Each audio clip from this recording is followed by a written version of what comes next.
Si t'as cliqué sur cette vidéo, eh bien sache que je suis presque sûre de savoir ce qui va se passer si tu ne fais rien ces vacances. Tu auras l'impression de perdre ton temps, tu culpabiliseras à chaque fois que tu seras sur ton téléphone en train de scroller au lieu de faire une activité plus intéressante. Et si je te dis tout ça, c'est parce que j'ai déjà été dans cette situation et je sais très bien ce que ça fait d'arriver en septembre en étant déçu de ne pas avoir bien su utiliser le temps qu'on avait à notre disposition. Donc dans cette vidéo, je vais vous partager les erreurs à ne pas faire et quelques conseils pour passer d'excellentes vacances. Pour beaucoup de personnes, lorsque les examens sont terminés, elles se sentent vides. Plus besoin de réviser, plus besoin de se réveiller tôt pour aller en cours. Mais maintenant qu'on est en vacances, qu'est-ce qu'il faut faire? Ou plutôt, qu'est-ce qu'il ne faut pas faire? Il y a déjà 2 erreurs à ne pas faire pour ne pas gâcher ses vacances. La première, c'est de se lever beaucoup trop tard. Alors je prends le conseil aussi pour moi, mais si pendant toutes les vacances, vous vous levez à des heures pas possibles et vous dormez aussi tout le temps à des heures pas possibles, vous allez entrer dans un cercle vicieux. Il ne faut pas oublier que les vacances, c'est aussi le moment d'adopter un bon rythme de sommeil. Levez-vous plus tôt, mais faites une sieste dans la journée par exemple. Et la deuxième règle, c'est de ne pas avoir de projet.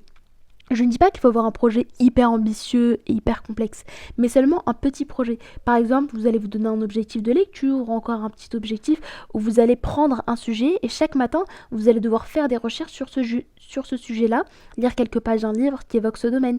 Enfin bref, le but c'est aussi de prendre un sujet qui fait du sens bien sûr. Et par exemple, si vous allez souvent à la salle, vous pouvez faire des recherches sur les bénéfices du sport, la nutrition ou peu importe. Mais trouvez-vous un petit projet. Vous savez ce qu'il ne faut pas faire, mais qu'est-ce qu'il faut donc faire dans ce cas-là? En fait, de façon générale, on a 3 domaines qu'il faut stimuler pendant ces vacances.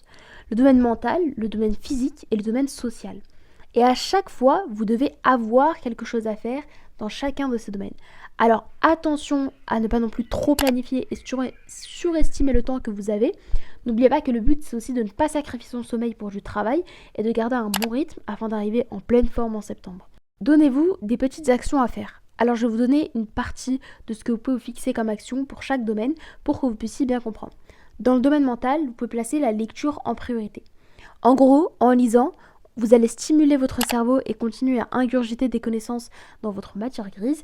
Et si vous pensez à prendre des notes sur le livre, c'est encore mieux. Dans le domaine physique, vous pouvez vous donner un objectif de courir 2 fois par semaine, par exemple. Et dans le domaine social, ça peut être rendre visite à sa famille, essayer de rattraper en quelque sorte les moments familiaux auxquels vous n'avez pas pu assister durant l'année à cause de contraintes quelconques. Et le fait de suivre ça, ça va vous permettre de rester en forme et ne pas tuer votre corps à dormir tard, scroller toujours sur votre téléphone, etc. Et à titre personnel, j'ai remarqué que quand je passais une journée où j'avais une activité mentale, une activité sociale et une activité physique, eh bien, je passais automatiquement une bonne journée et j'avais pas de mal à m'endormir. Maintenant que je vous ai dit ça, gardez en tête qu'il y a une chose que vous devez mettre en pratique, peu importe l'âge que vous avez, la taille que vous faites, ça se tient en un seul mot, le mouvement. Restez en mouvement, bougez, mais adaptez ce mouvement à votre situation. Si vous avez des problèmes de genoux que vous boitez, vous n'allez pas commencer à courir un semi-marathon. Mais vraiment, restez en mouvement, c'est le principal. Et sur ces propos, je vous dis bon courage et bonnes vacances à vous. On se dit à bientôt pour une prochaine vidéo.